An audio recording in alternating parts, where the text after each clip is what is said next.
right, Stephanie, take it away.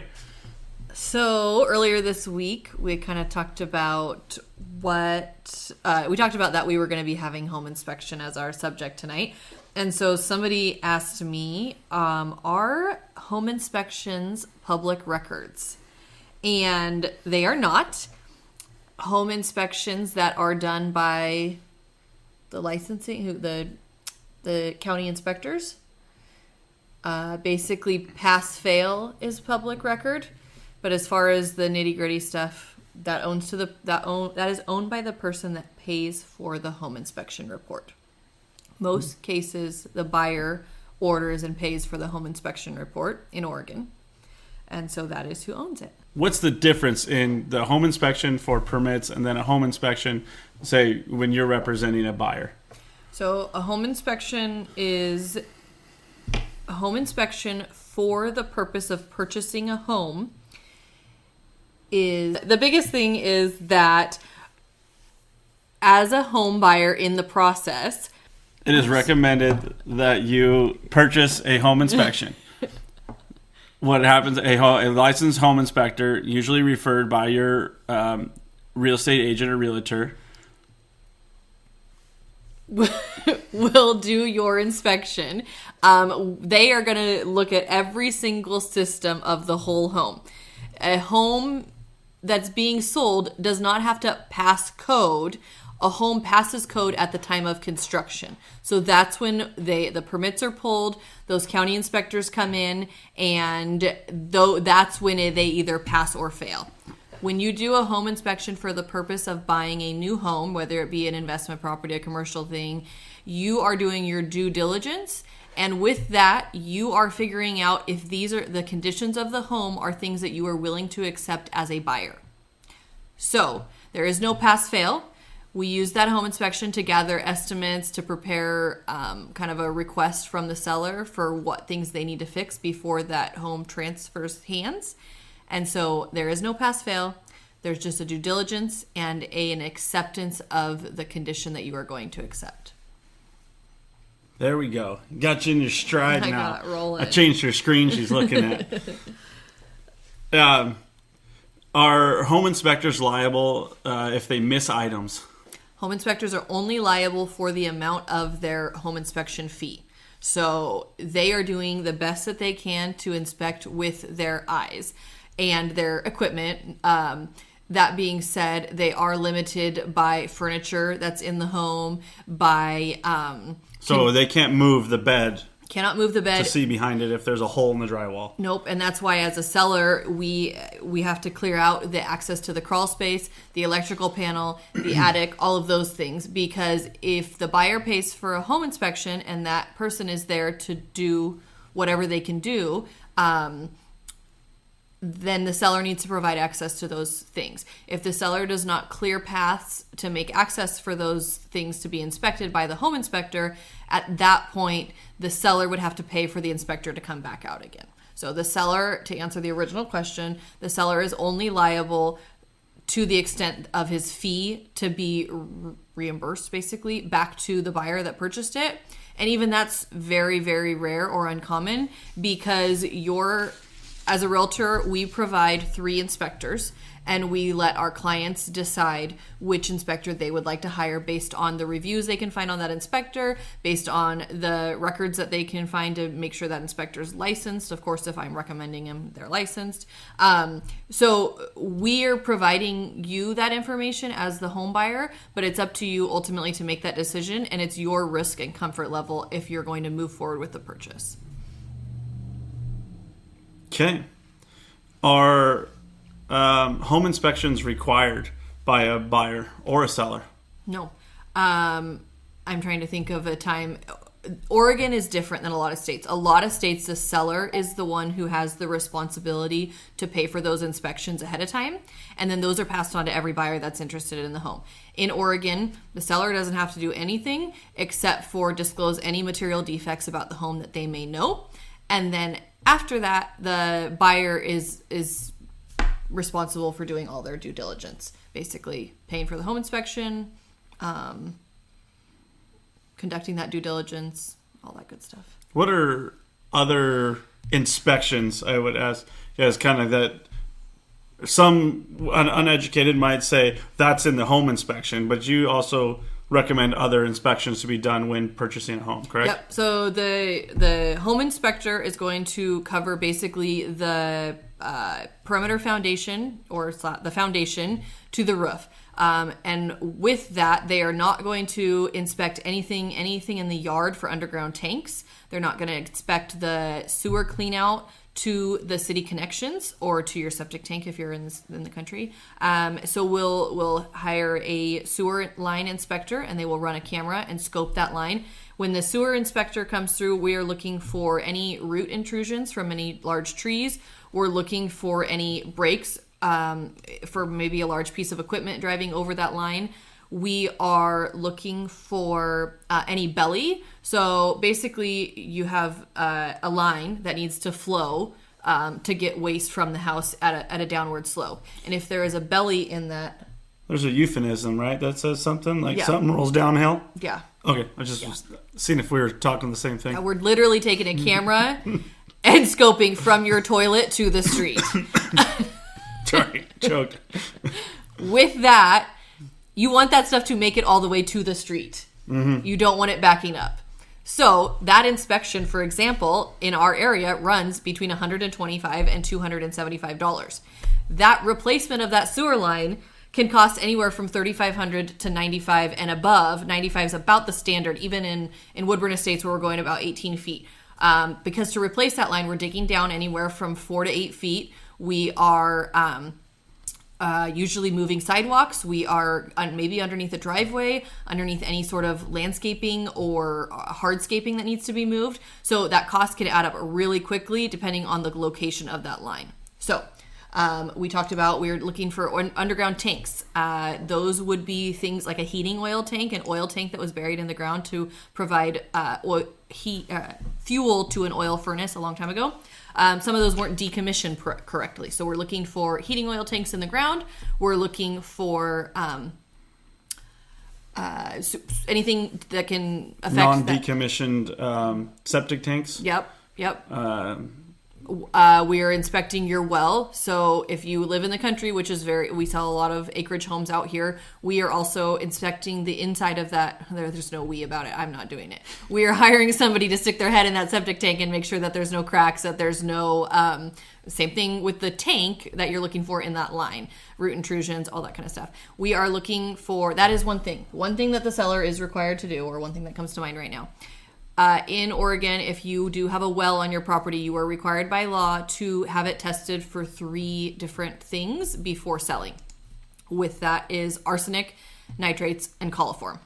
At the time that the seller pays for those 3 tests, you can opt to pay for a lead test. Lead is not required, but that's something. And then also you're checking on that well. You're checking for the flow of the water. In the city, you get anywhere from like 3 to 10 psi, probably, right? On a high. Yeah, I just know that max is 40. We might be looking for 40. We don't ever run into it as an issue, basically. So that is one thing that the home inspector will test, because he's going to test that at a water spigot that's connected to the house. So again, back to what does the home inspection cover? The home inspector is going to cover everything that is perimeter foundation in. With that, he is going to inspect the systems, the HVAC system, the water heater, the dishwasher, the range, to make even as crazy as all the dials on, when you take the digital readouts on your stove, they're going to look and make sure that they have all of them to make a 6, all of them to make an 8. Because if you set the timer and it says 4 and it was really 9, I mean, you just burned your pizza. So that home inspector is going to look at absolutely everything. They're going to give a rough, as far as they can do without being a professional in that specific industry. So they might look at the roof and say, the roof is starting to lose granules, which is what a roof starts to do at the end of its useful life.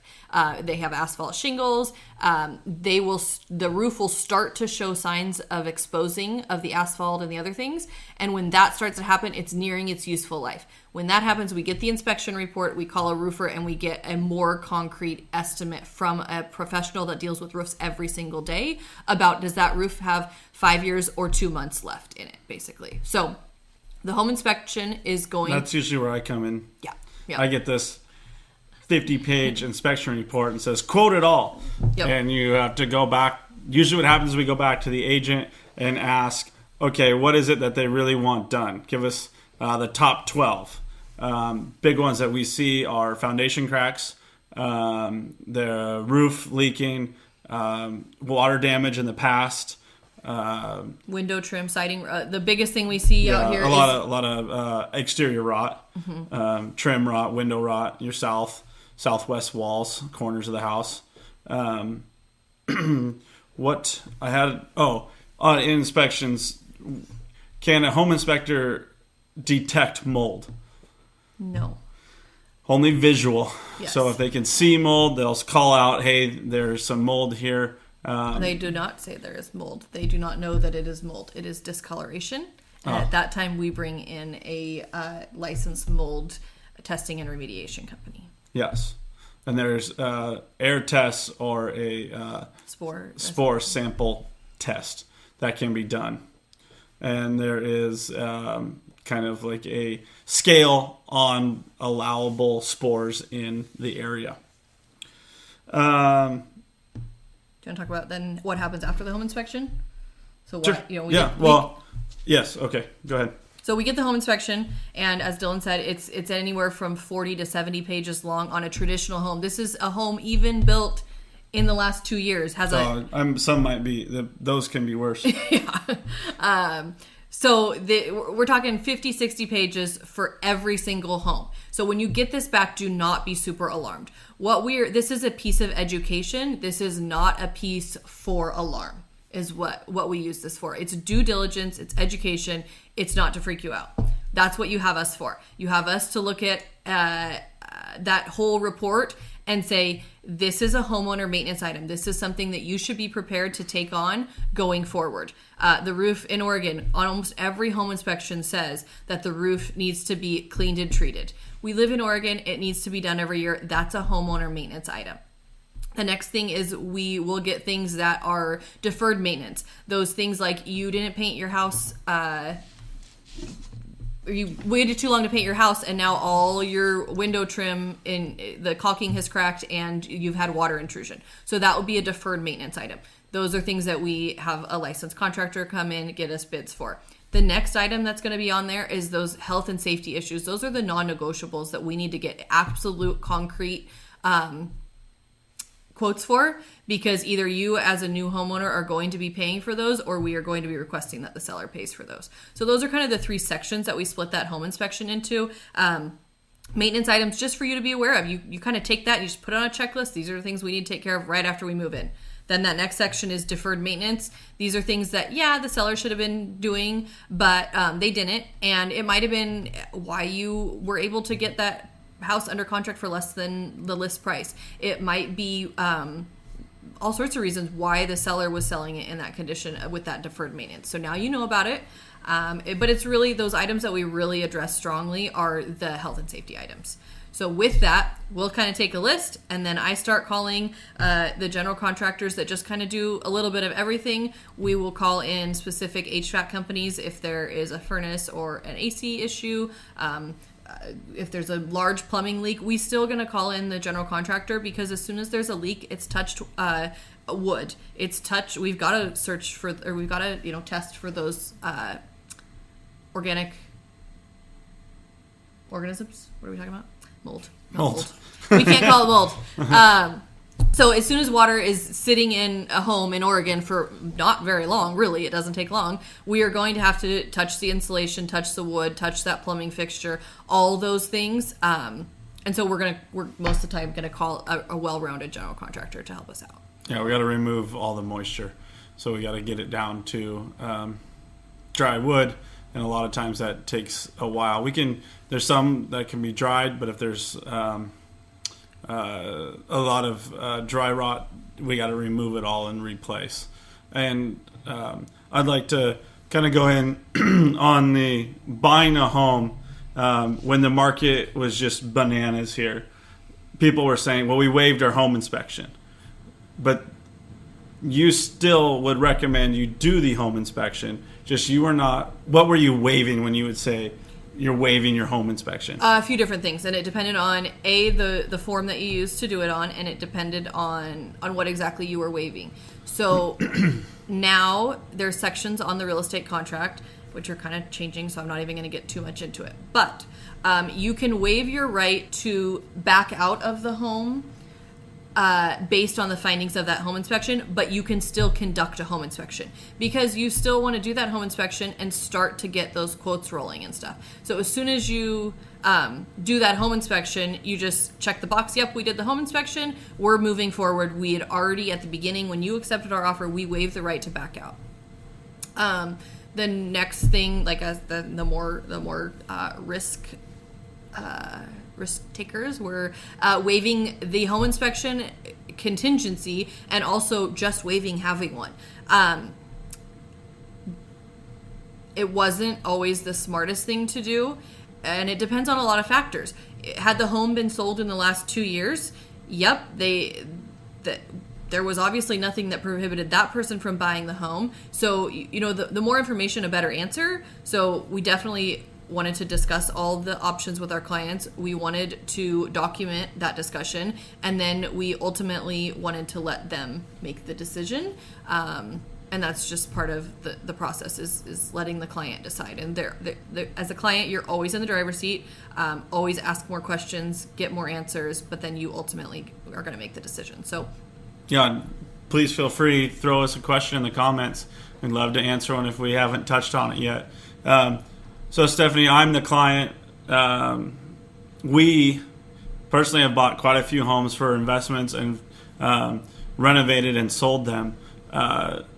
Do we waive the inspection to back out if we find anything? But then we still do the home inspection. And what I love about doing that is it creates me a checklist for me, right? So I'm going through, and yes, I'm a professional. I can see a lot of it, but it's just nice.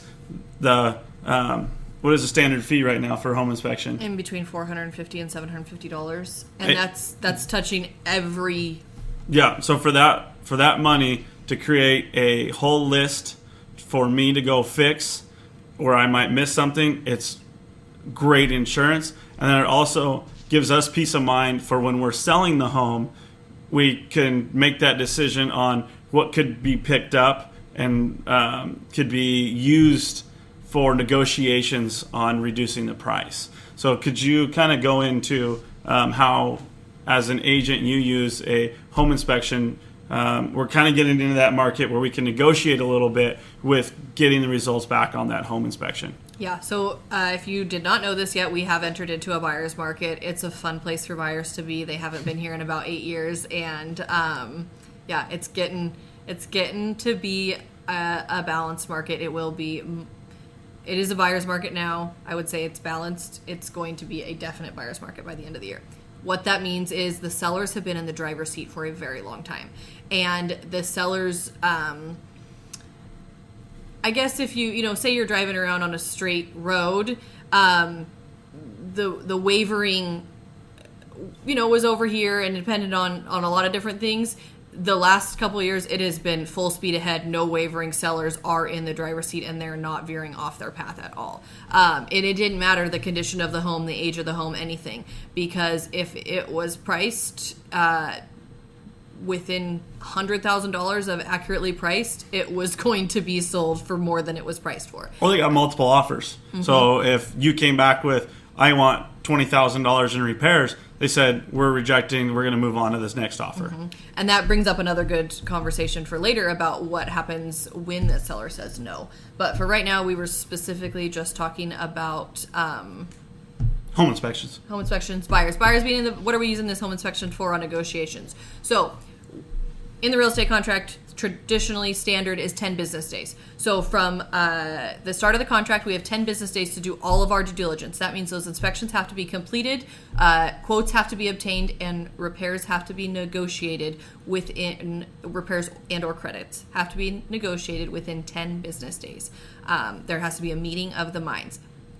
So say, Buildwell, you're buying this home, and there is literally a hole in the ceiling, water coming out, and we get a quote and it's $17,000 for a new roof, and the seller says, nope, the other offer that we had on the table was only $15,000, so we're just going to move along to the next one. At that point, the seller cannot terminate the contract. The buyer is the only one who can make another offer and say, okay, fine, not $17,000. How about we pay half, you pay half. So now you're asking for $9,500. The buyer can at that point walk away, or the buyer can take the house as is. So and any differences in between. We negotiate down to $25 sometimes when somebody wants to really stick it in. So ask for the lawnmower. Yeah, that's one of those things that you're like, okay, let's get this focus off this roof. Like, we've got to think about something else. But so the seller never has the opportunity. So whatever you ask for as a buyer, it's you can ask for the sun, moon, and the stars, and if the seller says no, you're still buying that home. So that's something that people always get freaked out is, well, if we ask for all this stuff as a buyer, are they going to get mad and not sell us the home? No, you might hurt their feelings, and you might tell them that they might like their hole in their roof, and they might find it offensive that you ask them to fix it, but they still have to sell you the home. So that would be what they can do with that home inspection. And then I do want to touch on the fact that the buyer is the one who is in the driver's seat during the repair negotiations, and they always have been based on the language of the contract. It just, for a few years now, has been shot down at straight, no, we are not doing anything. That is definitely getting opened up, and these sellers know that there are not 17 buyers lined up for their home, and there's probably only 1 to 2, and both of them have the same mindset. So we really have to work really hard to negotiate as close to even for both parties as we can, and there is a lot more flexibility and cooperation than we've had in the last few years.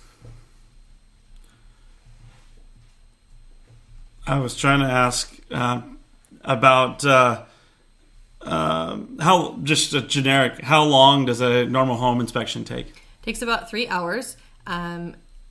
We use a home inspection company traditionally that does a morning and an afternoon, and so they either start at 8 or they start at 1. So it runs 8 to 11. You can be there as a buyer. You are more than welcome to be there for the whole time.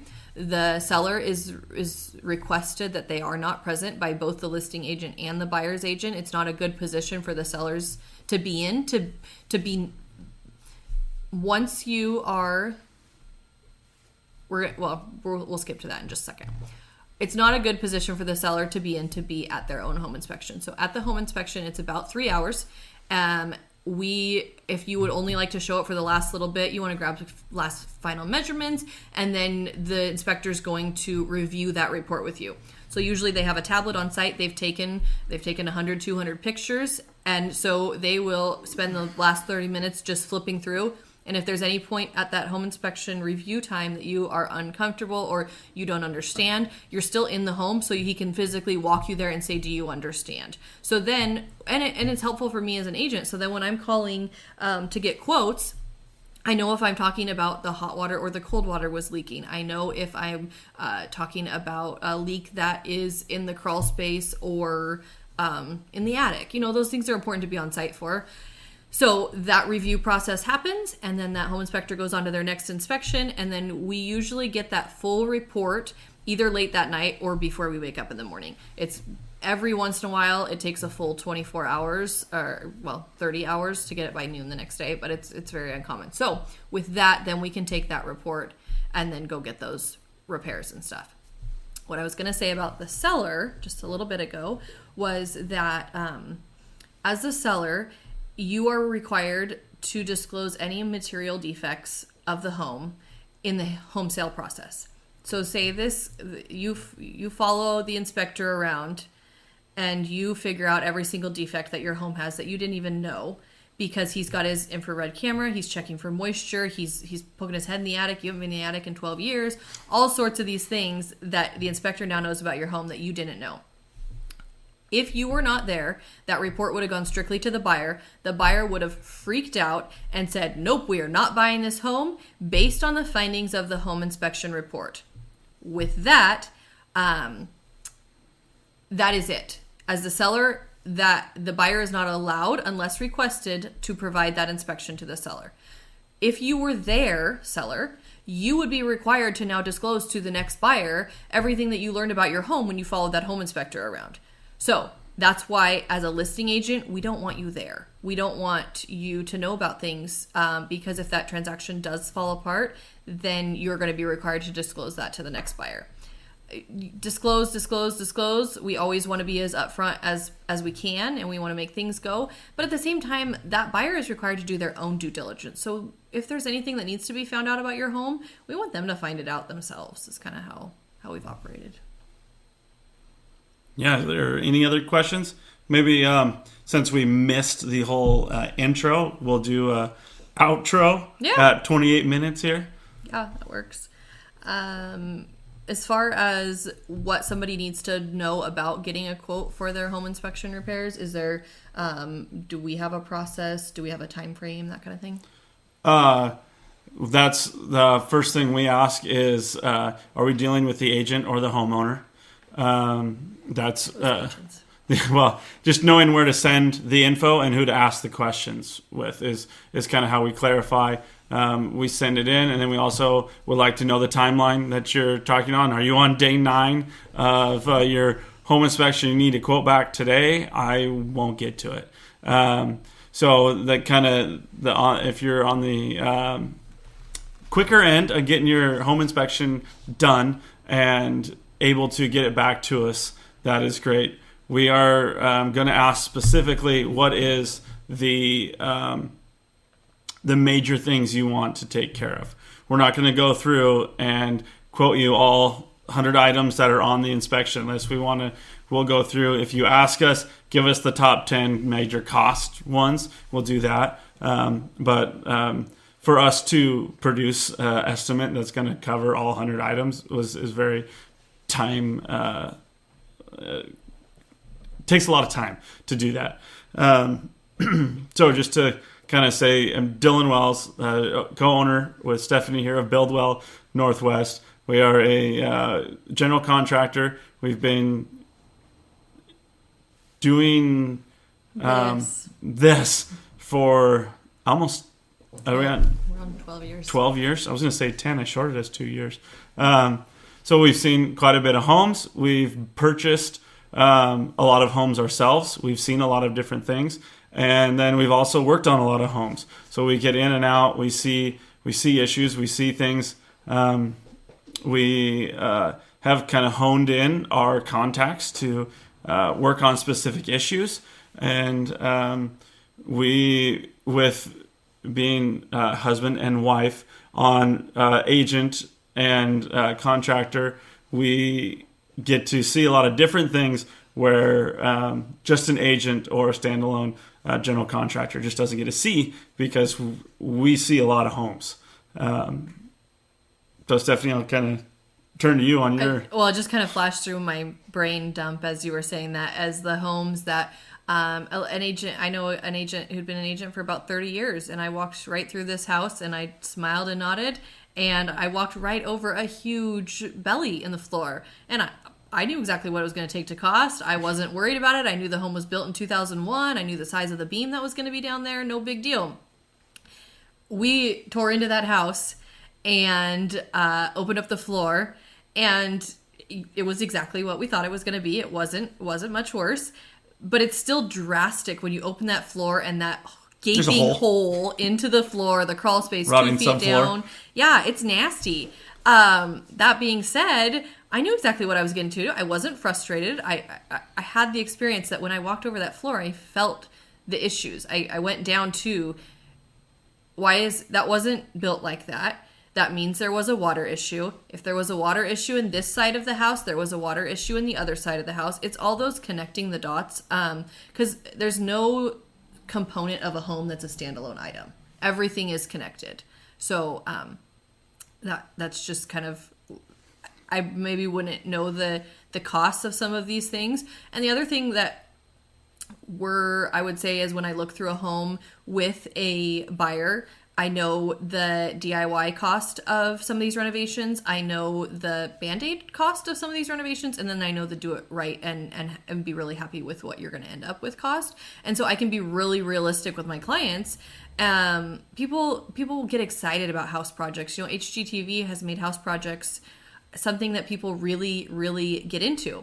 I'm not going to lie, I do enjoy walking through Home Depot. And then I look at the stuff that I put in the cart and I realize that I put 2 years of projects in the cart and maybe we should tone it down. But it took me 10 years in the industry to realize that things don't happen overnight. I need to hire just a person to do someone's project list. Yeah. We live in a project house, so I'm well aware. And just with the husband and wife, or wife and wife, husband and husband relationship when purchasing a home, you need to be on the same page. What do you want to spend your weekends doing? Do you want to be DIYing? Do you want to be paying for somebody to get it done? Do you want to be starting to DIY and then calling us to finish it? Because we see that a lot. So as an agent who has a strong general construction background, I think I bring a lot to the table in what I can provide in the looking at home process, just to see if what you want is actually obtainable in that home. Right? So Stephanie Wells, Living Local Northwest, we're here to guide you home. Dylan Wells, Build Well Northwest, and you dream it, we build it. So guys, we greatly appreciate you on. We try to stick to 30 minutes so that we can move on. And I know that our project list could take us to Home Depot right now, but we got to get back to the kiddos that are in bed, hopefully all sleeping. Yeah, so first Thursday of the month at 8 o'clock is going to be live on the Living Local page, or the Stephanie Wells real estate page. We will try to find topics that really overlap, so you kind of see both sides of it. And then on the third Thursday of the month, we'll be live on the Build Well side. And we have a lot of happy clients over there, so on that side we have a lot of happy clients on the Living Local side too. But we have the clients on the Build Well side deal with things that are a lot shinier and prettier, I guess. And the new homes. You get new homes. I get new homes that require movers and sweat and all sorts of things. So I get remodels where they don't have a sink for 10 days. That's true. Or a hole in the sewer line. Yeah. All right, guys. We're signing off. You guys have a great evening. And if you're not following us, like us on our Stephanie Wells Living Local Northwest Brokered by EXP Facebook page, the Living Local Northwest Facebook page. We also have Instagrams on both of those. The Living Local. The Living Local. You got a YouTube channel too now? Yeah. YouTube channel. You'll probably see this on YouTube. And then we also Build Well Northwest on Facebook and Instagram.